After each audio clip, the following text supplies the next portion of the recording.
हमारी शादी को 5 साल हो चुके हैं और अब आकर उस आदमी ने अचानक से बिजली कड़की और उसके शब्द बीच में ही रुक गए। रात के 11 बजे का समय था। जनवरी की सर्द रात थी। ऐसे में वो सड़क के किनारे खड़ी थी। उसका शरीर जोर जोर से कांप रहा था और बारिश की बूंदों की तरह उसके आंसू भी जमीन पर टपक रहे थे। यकीन नहीं होता, नितिन मुझसे दिलो जान से प्यार करता था। 5 साल में उसने मुझे किसी चीज की भी कमी नहीं होने दी, लेकिन आज उसने मुझे घर से बाहर निकाल दिया, वो भी उस लड़की के लिए जिसका अगला पिछला कुछ भी नहीं पता। पिंटू को लेके आती हूँ, मैं उस बेवकूफ़ इंसान के साथ एक दिन भी नहीं रहने वाली। ये कहकर वो वापस अपने घर की तरफ जा रही थी। घर पहुंचकर उसने जैसे ही घर का कमरा खोला, सामने का मंजर देखकर उसके दिल की धड़कन रुक गई। उसका पति उसके 4 साल के बच्चे के पास बैठा उसके बच्चे का मान चबा रहा था। उसकी आंखें लाल चमक रही थी और पूरे बेड पर खून फैला था। रवि अपनी कार से घर लौट रहा था। उसे रोजाना एक ब्रिज से होकर गुजरना पड़ता था। आज जब उसकी गाड़ी ब्रिज पर आ गई तो उसने एक अजीब दृश्य देखा। ये कौन है? ब्रिज की रेलिंग पर एक लड़की खड़ी थी। उसने नीले रंग की साड़ी पहन रखी थी जिससे वो बहुत चमक रही थी। ये तुम वहाँ क्या कर रही हो? रवि ने कार रोकी। वो लड़की अपने कदम आगे बढ़ाने ही वाली थी कि तभी रवि ने उसका हाथ पकड़कर उसे पीछे खींच लिया। रवि को उसकी आंखों में अजीब सी चमक दिख रही थी। क्यों रोक लिया तुमने मुझे? कौन हो तुम? कोई भी हूँ, लेकिन जो आप करने जा रही हो बिल्कुल ठीक नहीं है। मेरे लिए यही ठीक है। मुझे नहीं लगता कि मेरी जिंदगी में जीने लायक कुछ भी बचा है। क्या हुआ तुम्हारे साथ? कौन हो तुम? मुझे बताओ, शायद मैं तुम्हारी मदद कर सकूं। मेरा नाम स्वराग्नि है। मुझे एक लड़के से बहुत प्यार था, लेकिन वो मेरे घर वालों को पसंद नहीं था। मैंने उसके साथ भागकर शादी करने की सोची।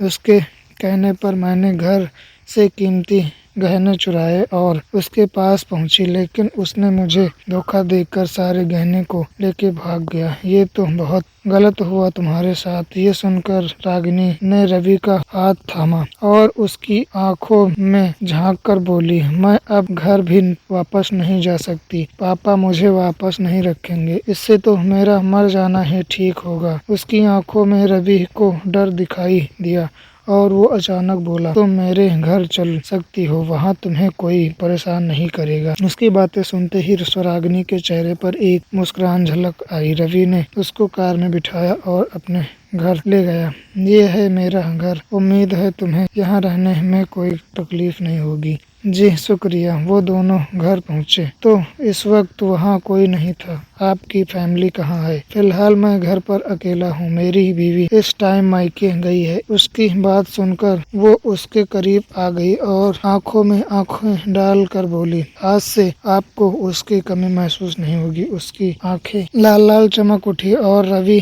के ऊपर जादू चल गया। उसने उसका हाथ थामा और उसको अपने कमरे में लेके गया। कमरे में जाते ही वो मुस्कुराने लगी और उसे कमरे से बाहर धक्का दे दिया। थोड़ा सब्र रखो, ऐसा कहकर उसने दरवाजा बंद कर दिया, लेकिन रवि ने इसका बुरा नहीं माना और हंसते हुए दरवाजा पटका। अरे खोलो ना, ये क्या बचपना है? उसके इतना कहते ही स्वराग्नि ने दरवाजा खोल दिया। स्वराग्नि ने अपनी ड्रेस उतार कर एक नाइटी पहन ली थी। तुम तो इस नाइटी में बहुत अच्छी लग रही हो। वो तेजी से के करीब आया और दोनों धड़ाम से बेड पर गिर गए। स्वराग्नि ने रवि की गर्दन पर अपने होठ रखे और फिर कमरे का दरवाजा अपने आप बंद हो गया। सुबह जब रवि की आँख खुली तो स्वराग्नि उसकी बाहों में सो रही थी। अब उसे थोड़ा होश आने लगा। मुझसे बहुत बड़ी गलती हो गई। शादीशुदा होते हुए भी मैंने उसने इतना कहा ही था कि स्वराग्नि ने आँख खोल ली और उसकी आंखों में आंखें डालकर एक मुस्कान दी और कहा, गुड नाइट मेरी जान। अचानक से रवि का बिहेवियर बदल गया और वो भी हंसते हुए बोला, गुड मॉर्निंग माय लव।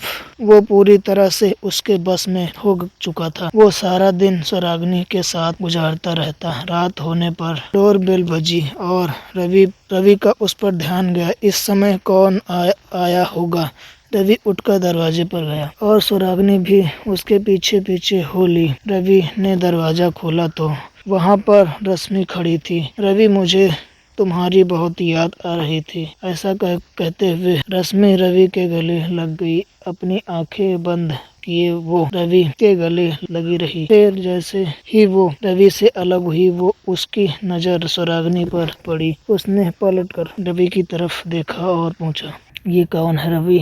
ये सुरागनी है। कौन सुरागनी? और इतने सुबह सुबह ये हमारे घर पर क्या कर रही है? क्योंकि अब ये यहीं रहेगी, मैं इसके बगैर एक दिन भी नहीं रह सकता। रवि, तुम ये क्या बकवास कर रहे हो? मैं बीवी हूँ तुम्हारी और तुम मेरे ही सामने इस अनजान लड़की को मेरे ही सामने रखने की बात कर रहे हो।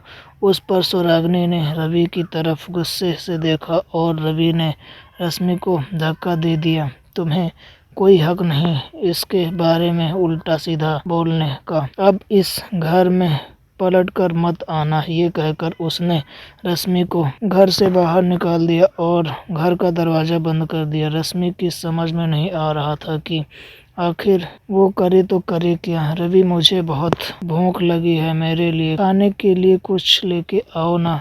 मेरी जान, बताओ क्या खाना है? सुरागनी ने उसकी आंखों में देखा, एक मुस्कान दी और फिर रवि भी मुस्कुराता हुआ वहां से निकल गया। उसके घर पीछे एक कब्रिस्तान बना था। रवि घर से निकलकर उस कब्रिस्तान की तरफ गया। रश्मि भी घर के बाहर खड़ी थी।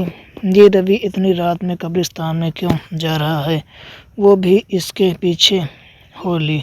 रवि ने कब्रिस्तान के अंदर कदम बढ़ा दिया, लेकिन रश्मि कब्रिस्तान के गेट के पास खड़ी होकर उसे देखने लगी। लगता है ये कब्र ठीक रहेगी।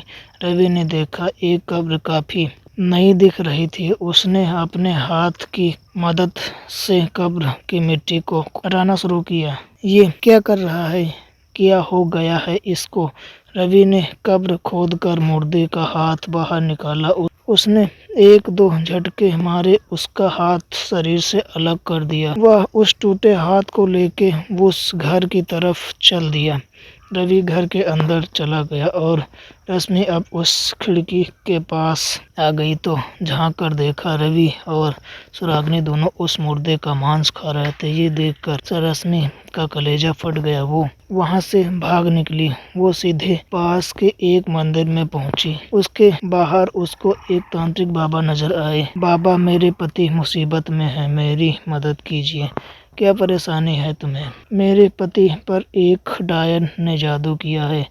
उन्होंने मुझे घर से निकाल दिया है और अब उन्होंने उससे अपनी पत्नी मान लिया है। वो खाने की जगह कच्चे इंसान का मांस खा रहे हैं। उनकी आंखों में भी अजीब सी चमक आती जा रही है। मुझे समझ नहीं आ रहा कि वो ऐसा क्यों कर रहे हैं। तुम्हारे पति के साथ शायद सुरागनी है। कौन है ये सुरागनी? वो एक डायन है, एक ऐसी डायन जो शादीशुदा आदमी को शिकार बनाती है। वो उनके दिमाग पर कब्जा कर लेती है। उसके बाद वो आदमी उसी की सुनता है और अपने असली परिवार पूरी तरह से भूल जाता है। कुछ दिन उसके साथ रहने के बाद वो उस इंसान को खत्म कर देती है और नए शिकार के तलाश में निकल पड़ती है।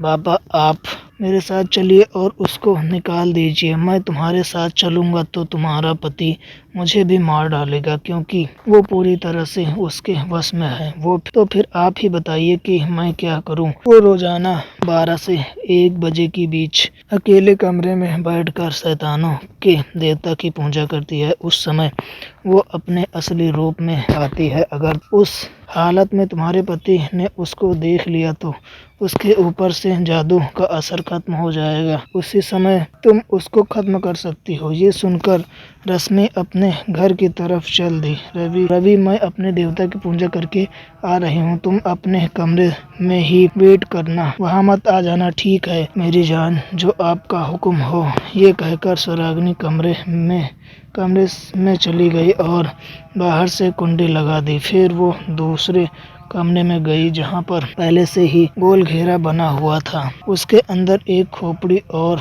मानव शरीर की हड्डियां रखी थी। वो उस घेरे में बैठकर किसी मंत्र का जाप करने लगी। अब मैं अमर हो जाऊंगी और बिजली कड़कने लगी। वो अब अपने असली रूप में आ गई और बहुत भयानक दिखने लगी। चेहरे पर बुरी तरह से बुढ़ापा आ गया और शरीर कांपने लगा था। तभी किसी ने रवि के कमरे का दरवाजा खोला। कौन है? रवि ने देखा तो सामने रश्मि खड़ी थी। तुम फिर से यहाँ आ गई। समझ नहीं आता क्या कि अब मुझे तुम्हारी जरूरत नहीं है।